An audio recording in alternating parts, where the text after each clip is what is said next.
with God. So he made himself, you know, in the same position to be God, to live out God. It doesn't mean that he was trying to take over God, but it was, God, I want to be full of you. I want to be filled with you. I want to be full of you in all that I do.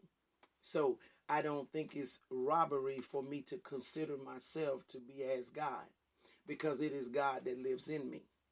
It's him that lives in me. That is why Jesus kept saying things such as, whatever the Father say, I do it. However the Father leads, I follow. He said these things because he was saying, I've been apprehended by the Father.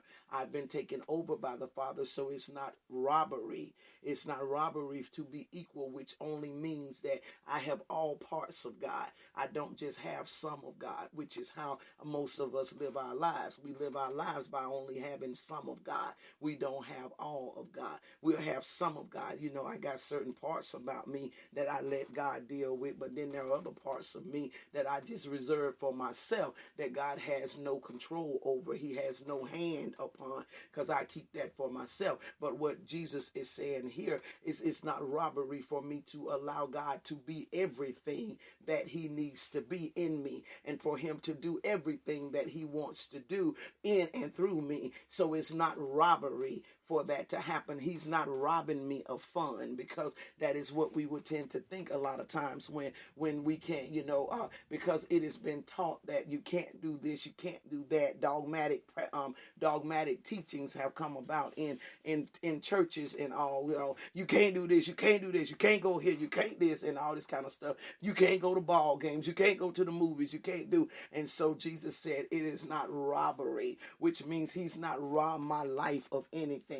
He's not taken from my life just because of me being equal with him. It's actually brought my life up to a standard. It's literally made my life, caused my life to be better. So it's not robbery that I am at this place with him. Father, I love you for that. It is not robbery that I quit doing certain things that I was doing. It's not robbery that I don't talk the way that I used to talk. It's not robbery that I don't go where I used to go. It's not robbery. It literally elevated me to a position in him. And so this is what he's saying here. He says, look, who being in the form of God thought it not robbery to be equal with God. Verse 7 says, but he made of himself no reputation. Now remember, back in Ezekiel 28, there was reputation being made, because he was saying that I'm going to be like God. It's about me now. It ain't nothing about God. I've literally gotten inside and found out all the inside information that I needed to know about God. And so now I can be like God. Now I can do things like God. Let me give y'all an example. It would be like a person that comes up under you and takes on, learns from you, and then goes in across the street and starts and wants to start the same type of business or so that you have as a competitor to you. It would be like Plankton and Mr. Krabs on SpongeBob. That's what it would be like. Plankton is across the street from Mr. Krabs, trying to, be in competition with him over this Krabby Patty. He's trying to be in competition. It would be that type of circumstance is what he was saying. He made of himself no reputation, but took upon him the form of a servant. He took upon him the ability to say, listen, I'm going to serve you in this relationship, in this friendship, or whatever, in this marriage. I'm going to literally serve. Even though you've elevated me, I'm going to still serve, because of the fact that I remember where I came from. I remember where I used to be. Anytime there is somebody that is in your life that has caused your life to become better, then that means that there is a part inside of you that should always have a gratefulness. There is a part inside of you that should always have a humility enough to say, I remember when. But what happened to the Prince of Tyrus was, which ends up, we'll find out if we we had kept reading in Ezekiel, we will find out that that was literally Lucifer is who that was referring to. It's the prince of Tyre. What ended up happening was, instead of him having a gratitude, he literally now has this selfishness about himself and literally looks at things to say, well, I've gotten everything that I want now. Now I'm going to turn around and use this against you. I've become everything that I wanted to be through you. You taught me how to do this, and now I'm going to turn around and I'm going to use this against you and build up my own kingdom, and do my own thing against you and all. And so it says here, he made himself, verse 7 again, he made of himself no reputation and took on him the form of a servant and was made in the likeness of man. And so I love that he was made in the likeness of man, which means, again, back to what I said earlier, that Christ literally knows exactly how we feel. He did not forget about humanity. He did not forget about mankind. And so what I want to say to you is in any relationship that is of God, thank you, Lord. Any relationship that is of God, there is still going to be something. He's not going to forget you. And no relationship should make you forget about you. No relationship that you get in should take value from you and who you are. Please, God, help me this morning. You should still be able to fulfill dreams that you have without having to dominate or take over that you have been taught, or to use that you have learned as a weapon against where you learned it from. No relationship should put you in a place as to where you are no longer, you don't feel like, well, what about me? When am I going to ever be able to do what it is that I want to do, in life? If you're not able to do it when things first start off, there should be a space left as to where you are able to grow into you to do what it is that you have to do with you. Because if not, then it puts you in a position as to where you now begin to suffer or struggle like the prince of Tyre. See, the prince of Tyre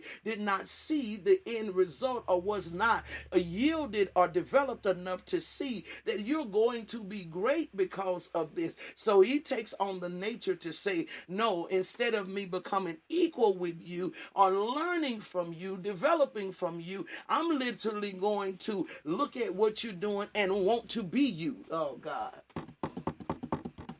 I'm going to want to be you. I'm going to want to take you down so that I can be exalted, so that I can do what it is that I want to do. So that is someone that will come in and learn everything that they can learn, glean, get inside information on things, and then literally become plankton and go across the street and want to set up their own thing. But then there is the way Jesus handled it, which he made of no reputation of himself, but took on the form of a servant and was made in the likeness of man, had the opportunity to be able to enjoy things in life as the likeness of man, while yet still living out, God help me this morning, while yet still living out the ability of being who he was, which was the Son of God, which was the Prince of Peace, which is the everlasting Father, which is the Rock of Ages, which is the head corner.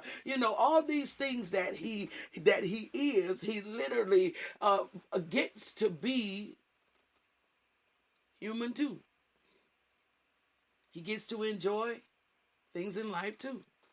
Although we hear all of the spiritual context there is about Jesus, he had an opportunity to enjoy things in life too. He went on cruises. Think about it.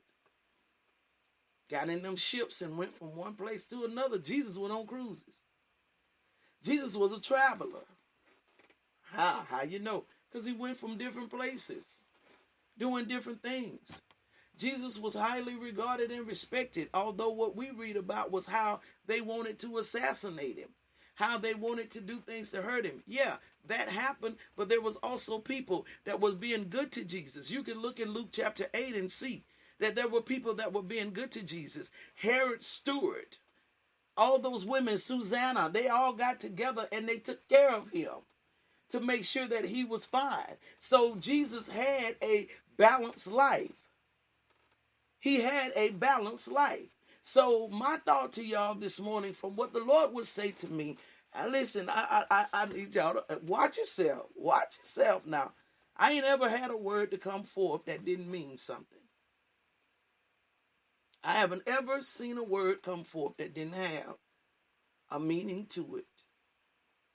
It's literally either happening or it is forewarning us of something that is about to happen.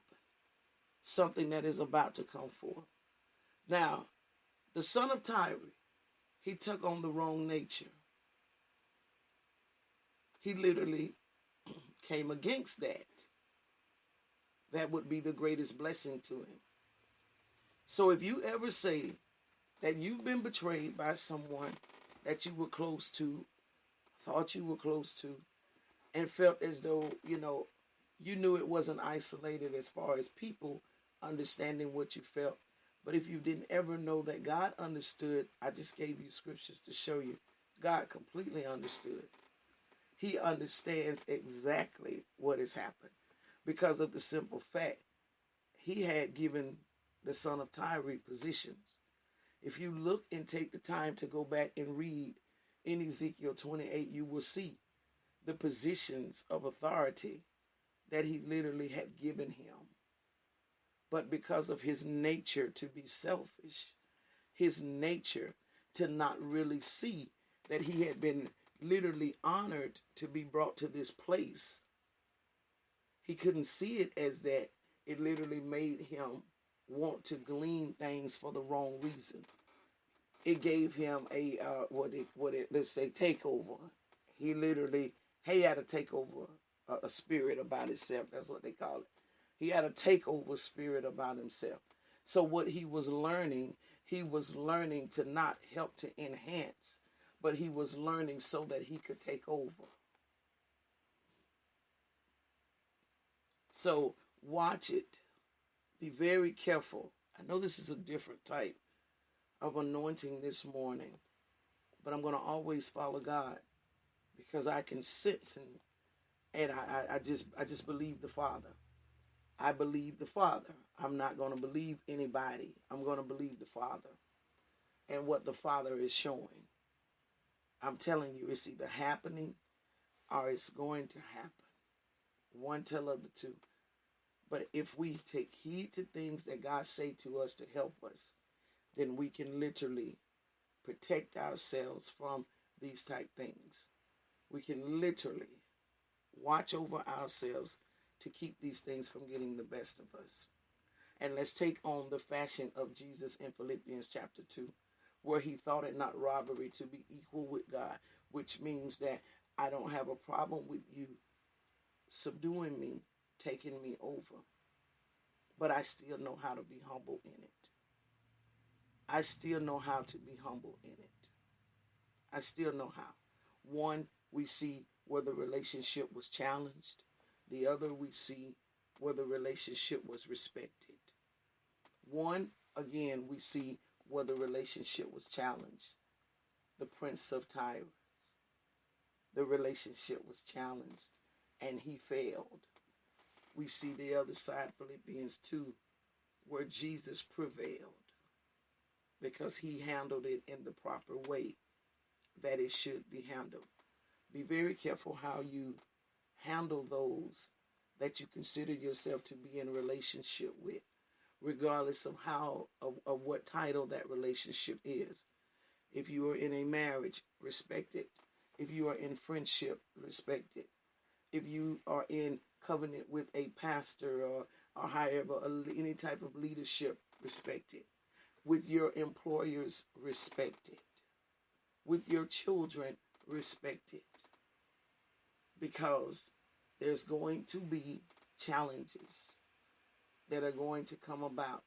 And be very careful with the things that you say out of your mouth as far as, I'll never do this, I know, no, I ain't going nowhere, I ain't moving, I ain't this, I ain't that. Watch yourself now. Because you're going to be tried by those words. Little note of wisdom before I pray. Anything or anybody that you want to keep in your life, just keep your mouth closed about what you do and what you won't do. Just keep your mouth closed about it and just walk it out in your heart. Walk it out in your nature. Keep your mouth closed, because those words will snare you. Those words will snare you every time. Every time. Because they bring about a challenge. And if you're not developed for the challenge,